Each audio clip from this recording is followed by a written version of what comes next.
As time passes, industries and technology changes, and for the railways this is no different. Despite its romance and charm, steam power was eventually replaced by diesel and electric alternatives, as not only were they able to do the same work as steam engines with less hassle, but on average were cheaper and easier to run and maintain. Over in India, however, there still exists one little railway that uses steam locomotives, not just for their charm, but because they have no other choice.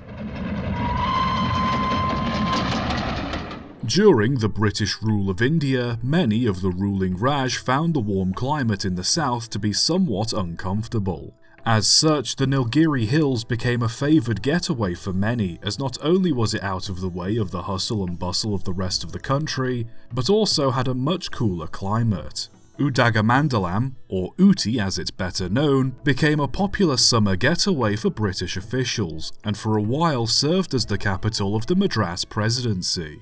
Getting there, however, was proving to be a challenge. A railway had been built to Mettupalayam at the foot of the Nilgiri Mountains by 1873, but it was still a long, steep climb to Ooty. In 1854, plans were put forward to build a railway connecting Mettupalayam to Ooty, however, the route was winding and very steep. It took officials 45 years to settle on a path and begin construction, with the initial line finally being opened in 1899.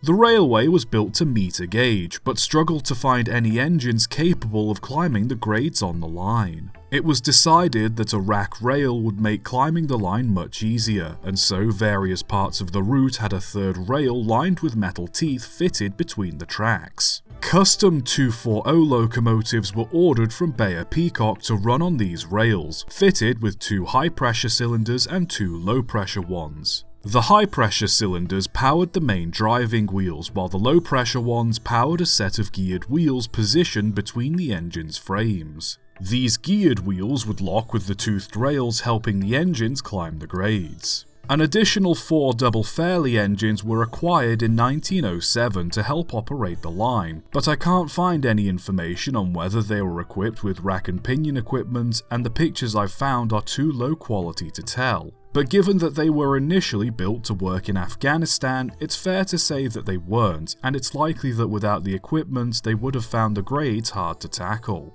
Additional safety measures were taken too. With grades of up to 1 in 12, it put far too much strain on the engine's couplings to pull the carriages up the hill, and so the engines would push their carriages uphill instead, and when going downhill would head the train and take the brunt of the carriage's weight. Because of this arrangement, the guard would have to stand at the front of the leading carriage while going uphill and signal to the driver should they need to stop. The brakes on both the engine and the carriages were strong too, with the train going downhill able to go from 8 miles an hour to a complete stop in just 120 feet. In 1908, the line was extended to Fern Hill, and by the end of the year it finally reached Ooty, bringing the total length of the line to 46 kilometers. Despite having the rack and pinion system in place, the line still proved to be very challenging for the engines to climb. The Bayer Peacock engines weren't powerful enough to handle the work, and as such, better engines became a priority. Rather than order the engines from England, the railway turned to Switzerland instead.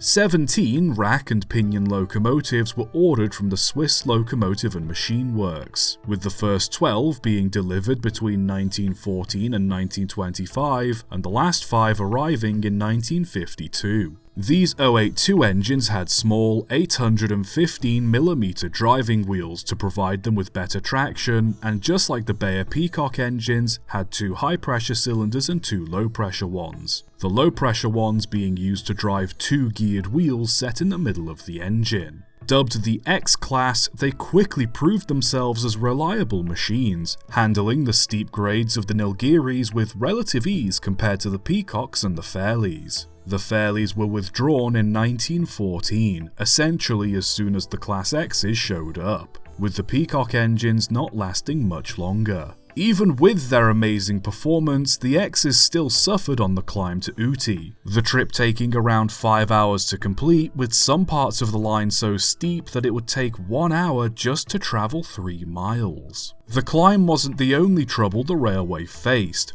Landslides and falling rocks were quite common during heavy rains, washing out track bedding, damaging bridges and blocking the line, requiring workers to check the line daily, including all 250 bridges. Nonetheless, services continued to run daily for many years, even long after Britain's rule over India ended, with Uti proving to be a very popular holiday destination for both the people of India and holidaymakers from abroad. The Class X's continued to be the main means of motive power for the railway. But as with all railways across the world, by the 1960s, steam power was losing favour to diesel and electric alternatives. As each Class X needed heavy maintenance, 5 tons of coal a day, and essentially had to fill up with water at every stop, the Nilgiri Mountain Railway also decided to follow suit and invest in some diesel locomotives of their own. However, when the diesels were tried on the line, it was found that they weren't powerful enough to climb the grades of the railway. More powerful diesels were looked into, but these would either be too big or too heavy to safely use.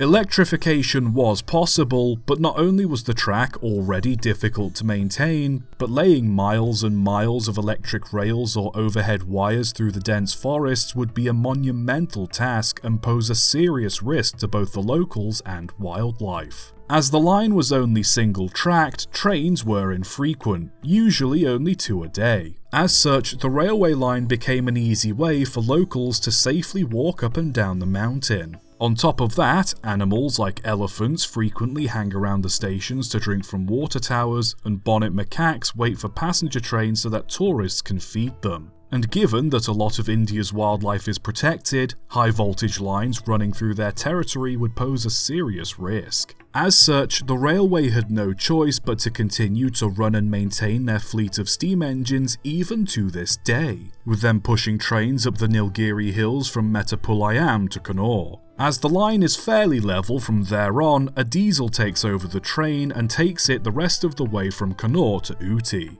In order to keep the engines in service, the railway sheds at Kannur carefully check and maintain them, doing everything from cleaning them to casting brand new parts when needed. The continued use of steam combined with the beauty of the railway eventually led it to be classified as a World Heritage Site by UNESCO in 2005, ensuring that the line is not only preserved but will continue to run as it is for years to come. Not to say it'll remain exactly the same, as in recent years the railway has been making efforts to convert some of their steam engines to burn oil instead of coal, making it easier to not only refuel them, but also help reduce forest fires too. In 2014, the Golden Rock Railway Workshop produced 4 brand new steam engines for the railway, with an additional 2 being completed in 2022, with all but one of them designed to burn oil instead of coal. Suffice to say, the railway seems to be in no hurry to get rid of steam anytime soon. In a world that's constantly changing, developing and upgrading, it can be refreshing to see that old, tried and true machines still have a place where they thrive. There are many railways that pride themselves on their scenery, but to see something as magical as steam running through such a beautiful location, I think you'll agree that it gives the Nilgiri Mountain Railway a rare, timeless charm of its own. Subscribe for more.